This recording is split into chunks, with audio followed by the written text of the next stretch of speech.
So mga tol, matapos po nating maibalita sa previous vlog natin na lumapag na sa bansang Japan na makakalaban ni Naoya Inoue na si Yejun Kim ng South Korea at nag-angas ito kay Naoya Inoue. Sinabing makikipagsabayan daw siya at ina-knockout daw ang Hapon. Pagyayabang pa ng Koreano mga tol, yung mga Japanese daw ang pinaka-easy lang daw na talunin. Basic nga lang daw para sa kanya ang galawan ng mga Japanese. Bukod dyan, sinabi din ng Koreano mga tol na papagpagin lang umano niya ang suntok ni Inoue.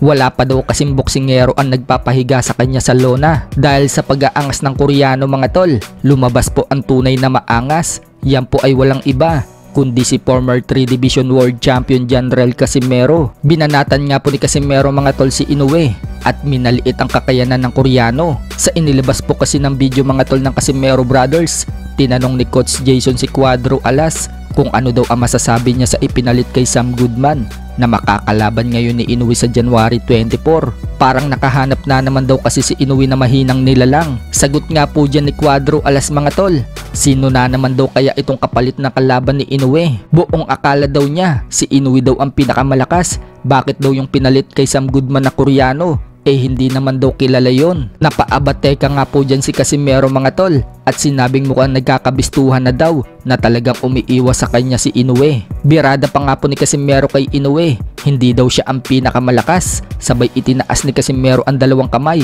at ipinakita ang mga muscle at sabay sabing naghihintay lang daw siya kung kailan daw kakasa sa kanya si Inoue. So may mga bashers nga pong lumabas mga tol sa inilabas na video ni Casimero. Katulad na lang ng sinabi ng isang ito, sumikat si Manny Pacquiao nang hindi nagbibitaw ng maraming salita sa kalaban. Champion si Inoue. Hintayin mo na ikaw ang maging mandatory fighter niya. Bakit mo siya pinipilit? Malayong malayo ka sa pagiging humble ni Manny. Sagot nga po dyan ni Cuadro Alas mga tol, huwag mo ikumpara ang buhay mo sa iba boss. Patunayan mo na magaling ka pa sa kanila. Habang yung isa pang bashers mga tol, sinabing ayun, basahin mo yung ibang komento nyo. Anong kulang mo? Professionalism. Hayaan mo sila ang magka-interes sa iyo. Huwag kang nangaasar. Mawawala tuloy ang respeto namin sa iyo dahil sa yabang mo. Sinagot nga din po yan ni Cuadro Alas mga tol at sinabing walang kwenta.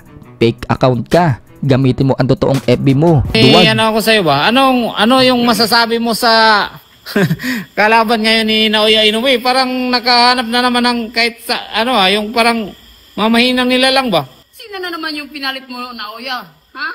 Yun lang. Akala ko ba ikaw yung pinakamalakas?